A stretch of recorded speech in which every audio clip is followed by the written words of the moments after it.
Blog Talk Radio.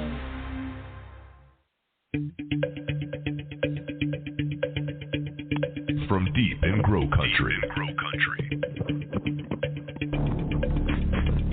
one voice rings out. No! Fuck off!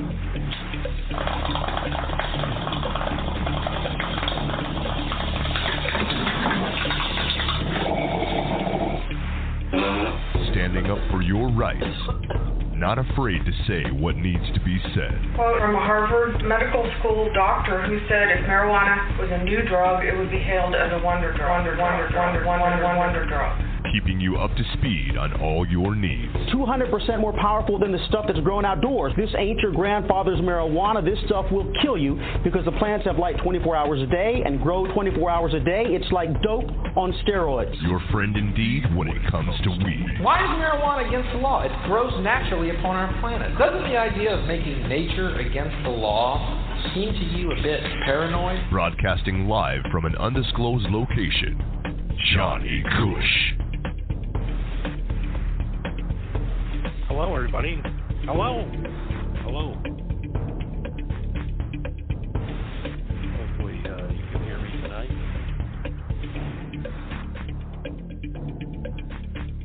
I don't know when the music's supposed to end. I have no control. We have things going on now. We have a chat board now here on here, I guess. I'm coming back. This is going to be rough. I'm going to tell you right now.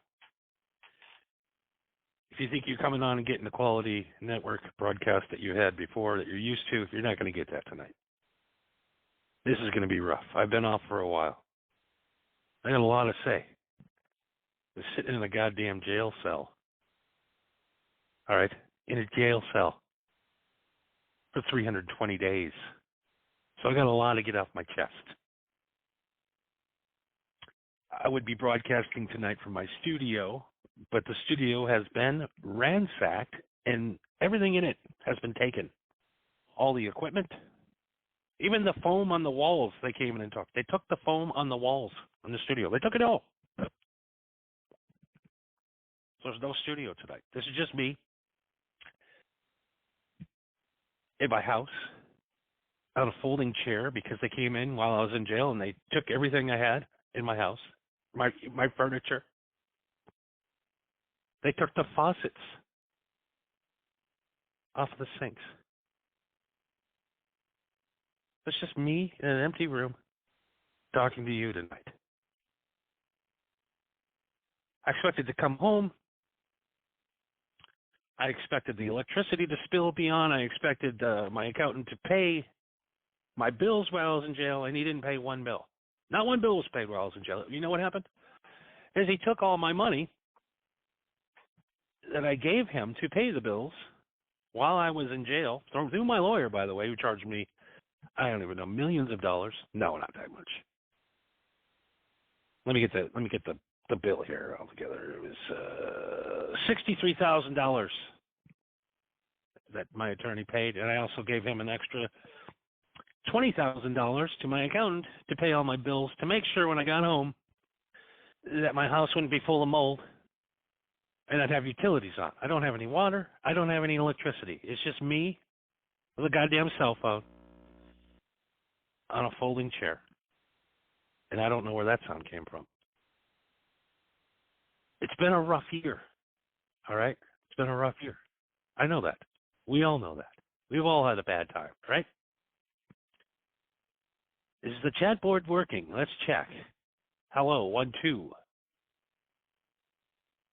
I don't think anybody's going to be listening because I had no chance to promote this show. This is just a quick pop-up show, but if you want to call in tonight, the number is 515.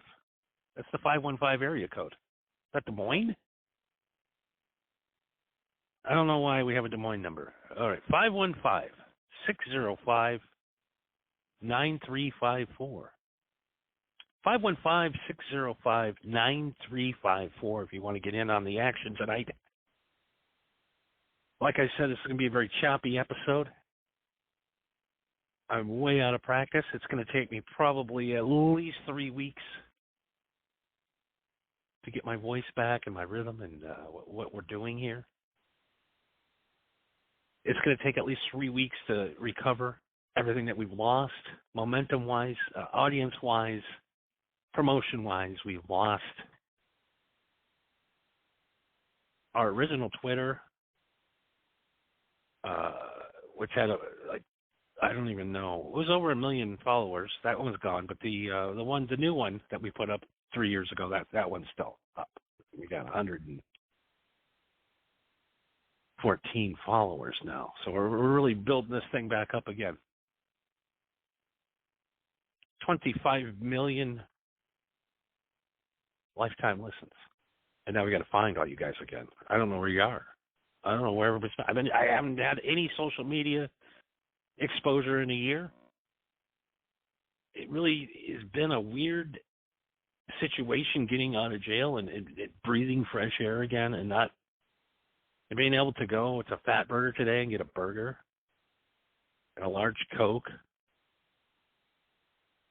Been waiting almost a year for a Coke. So I come home, everything's off. It's been a very, very, very troubling day for me, to say the least. But all I wanted to do when I get out, the first thing I wanted to do, of course, after, eating a delicious double fat burger today with the fat fries and, of course, double chocolate shake, and I chuffed that down. And then I went to the dispensary up the road here, Wildwoods, right up the street from my house, and I got myself a giant dab wax, the kids like to call it. Came home, dabbed up, got some flour, rolled up some massive joints, which I'm going to light one right now while we get going, because that's just what we do here. We don't do this shit sober. We don't do this shit fake. We don't edit. We don't do anything. Everything's been live, unedited. I don't even know how many episodes we're on. I don't even know. It's 14 fucking years of being on the radio every night except for this last year because I was incarcerated. And I tried to set up a show where I could use my prison phone, but I can't log into the account with the phone. It was a whole nightmare. I thought maybe we could buck the system and I could do a couple of jail shows, but it didn't work. So the studio's gone, ransacked. Landlord evicted me apparently 6 months ago.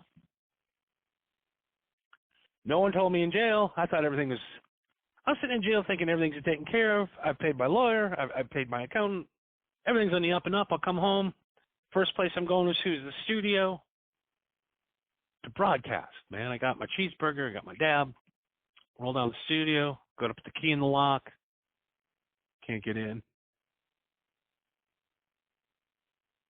I'm like, oh, well, maybe they, changed the locks, whatever. I tried to call him. Nobody's answering. So I'm like, all right, I'm going to cruise home then. Things should be good. The lawn should be done. It should be looking good. I pull up. It looks like, honestly, there's notices all over the door to get the lawn cut, and the lawn is out of control.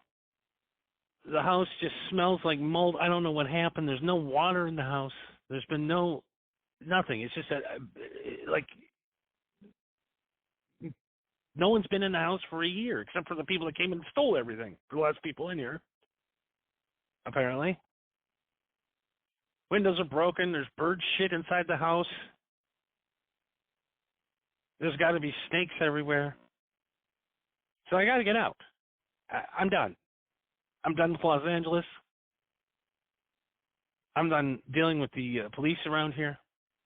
I'm leaving tonight. I've had it. I'm going to sell this shit on the cheap. So if you want a cheap studio that has nothing left in it, and a house that had porn stars and parties and fires and 10 years of complete debauchery and semen stains all over the floor and the ceilings and whatnot. The smell of weed and sadness and the blood stains all over the bathroom tile because of all the people that were shooting up in the bathroom. I mean, I was really hanging out with a really good group of people around here. You know, we partied every night for 10 years in this place. 10 years we partied. We partied harder. We watched that Motley Crue thing. It's like, what? That's like preschool partying. It's documented, man. You can go back and listen to the first episode to now, and it's been a party ever since. It's the first show I've done by myself. No engineer, nobody, just me and my phone talking to you. I come home, yeah, like I said, everything's gone. Everything is fucking gone. I have a good idea who took it. So I'm about $83,000 in the hole coming out of this. I'm getting the attorney. Basically saved, I guess, $63,000 is worth saving 3 years of your life. He got my, like, about 5 year, got down to 2.5, and I got out after 320 because of overcrowding and good behavior, believe it or not. Do I really want to get into what happened in jail? Do we really want to do that tonight? I'm sure you all want to know why I've been sitting in jail for 320 days, right? You want to know why? You know, my main job, as everybody knows, is I'm a writer. So I thought as soon as I'd come out, I'd get a writing gig. Well, now we're on fucking strike. So that's another old episode we'll get into then too. All right. I know this is a long-winded, non-fun party show tonight. I just got to get a lot of shit off my chest. But a lot of people want to know why. Johnny, did you go to jail? Why did you have to spend 320 days in jail? And the only reason you got out early is because you really don't have to do about a half of a sentence in California anymore. I mean, that's a whole other thing. So what did I have to go to jail for? Did I have to go to jail for 21 ounces of cocaine? 21 ounces of cocaine. Now, do you think a guy needs to go? Did I say 22 ounces? 22 grams of cocaine. 22 ounces is a lot of cocaine. But 22 ounces of cocaine. Grams. Why do I keep saying ounces? Because it was almost an ounce. Just under an ounce of cocaine. And when they looked at my arrest history, everybody knows I've been arrested before for drug possession. So this was it's kind of embarrassing, the 14th drug possession that I've been arrested for across the country. And a lot of them, 12 of them, were marijuana. Which I thought supposed to be expunged from records, supposed to be all good now. It's not. I gotta roll this. I gotta light this J. Hold on. Every time you go online, every time you go to do a show and you go to light a joint, you always get a bad lighter. It's a terrible lighter. It's horrible.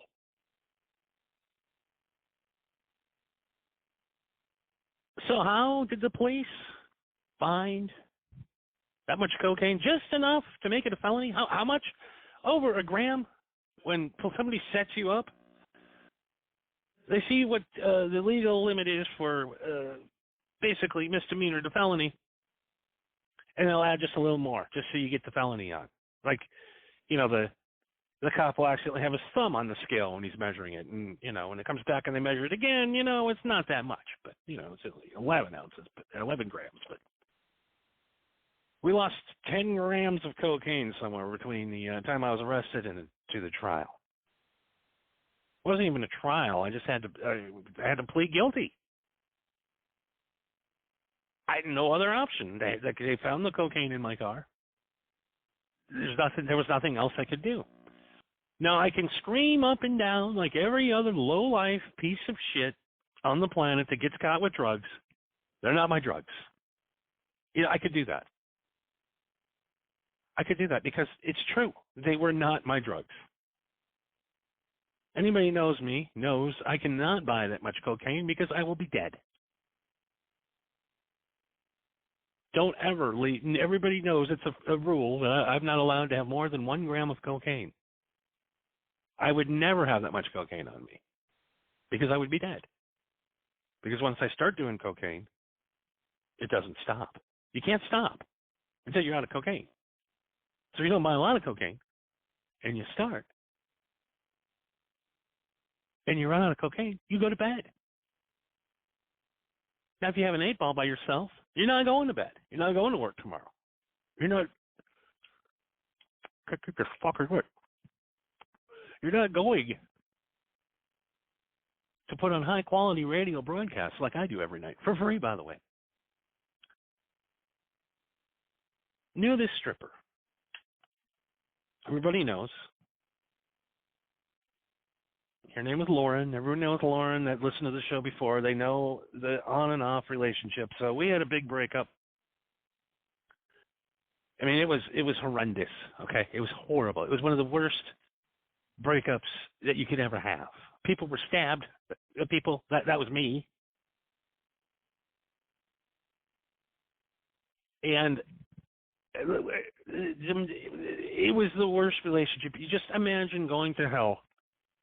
Really, honestly, you're Satan's #1 project. Psychological, mental, the whole thing, the whole stripper game that was played. And I knew the game, I knew what I was getting into, but you know what? I liked the pussy. The pussy was good. It was some good pussy. All right, Lauren had some good pussy. But I'll tell you what. Not like Portia. I didn't know she was friends with Lauren. So she said that she got in a fight with her boyfriend. He kicked her out, and she needed a ride to the club. And I'm like, well, I'm going to the club anyways. You know what? I'll come pick you up, and we'll go to the club. We'll go together. That way I can beat the cover charge and get some good guy points and hopefully, get a good dick suck maybe in the later on out in the car while she's having a smoke break. She does the good dick suck out in the parking lot. She's good at it. She's quick. So I call her Portia. But she's good, quick dick suck, like a Porsche, like quick. So I go pick her up, pull out, do a U-turn, drive up the street, not even, I would say, a quarter of a mile up the street, and I'm pulled over. Not by regular cops. This is a sting. I'm just being a nice guy, taking a chick to work. And let's be honest, I had bad intentions. I knew I'd get a dick suck out of it. I thought it would be a good dick suck. I didn't know there was going to be a frame job going on. So cops pull me over. I'm not speeding. I'm not high. I don't have any drugs on me. I'm actually pretty sober, in a pretty good mood. It was just the beginning of the day. I was going to go in, get a little bit of that prime rib that they have up at the street, and maybe get a good dick suck in the parking lot, and come home, get fucked up, and get ready to go out that night. This was just a pre-game activity. This wasn't a cocaine activity. Normally I wouldn't do cocaine in this situation at all costs. I don't do cocaine at 2 p.m. sober. Never happens. High on cocaine in the afternoon is when you're an addict. I'm not a cocaine addict. I'm just a enthusiast. So we get pulled over, and I'm like, whatever. There's nothing in my car. It's an 83 Corvette that everybody knows and loves. I love that fucking car. It's a complete piece of shit, but I don't care. I love it. It's like an old glove. So they pull it over. And they ask me, do you mind if we search your car? And I'm like, no, you know what? Fucking go ahead. I just want to get to the strip club, eat some prime rib, and get a good dick suck. Little did I know, I wouldn't have another meal ever again. I would never taste what I tasted today for 320 days from that moment. So they pull me out, they search me, they pull Portia out, and she's, to put it in perspective, Portia is a African American woman. She's about 5'10", 11ish. She's about 6'4" with the heels. Big ass, nice ass titties, and like I said, talking about the blowjobs, unbelievable.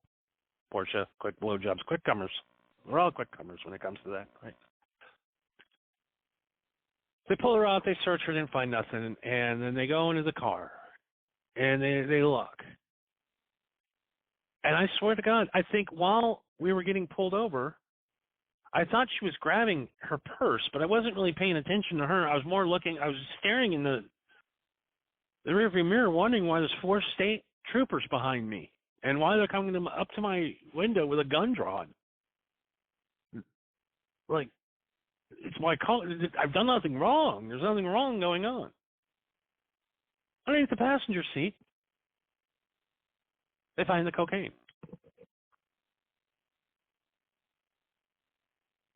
And a crack pipe.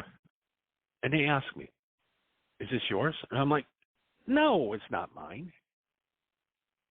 And they're like, well, if she doesn't cop to it, it's yours. It's yours.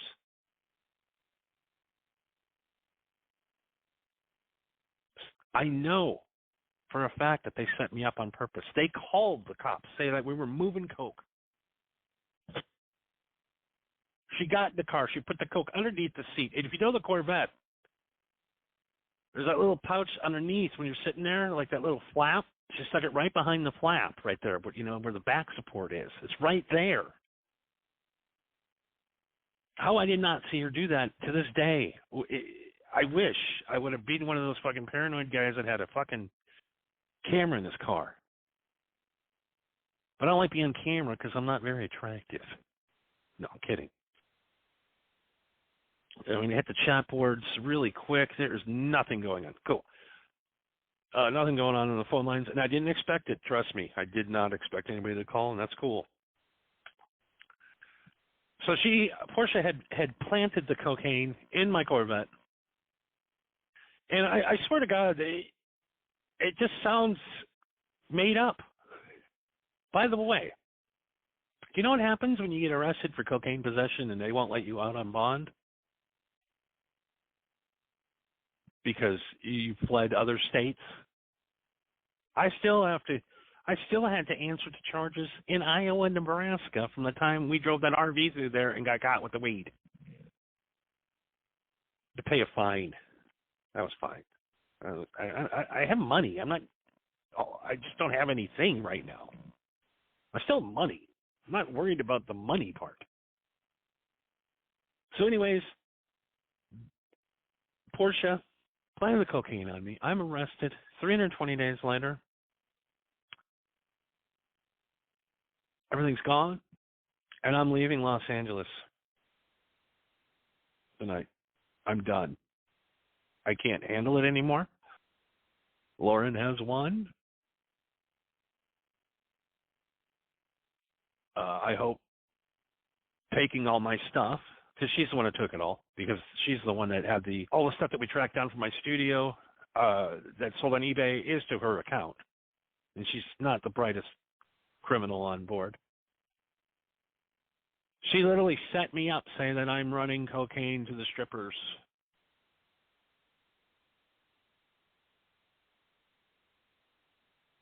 And they're like, Johnny, where's your wife, Nikki? She's had enough of it, of the strippers and the cocaine and the lying and I've been a bad guy, but God damn it, I've had a lot of fun doing it. I hope this worked tonight. I hope the audio worked tonight. I hope the story worked. Unfortunately, we're out of time already, and I got so much to talk about. So that's why we're going to be on every night this week. I want to talk about the people I met in jail. I want to talk about what we're going to do with the show. But I got to figure out where to get the 83 Corvette. I got my 83 Corvette now has been sold at auction because once again, the guy I gave the money to take care of things never did.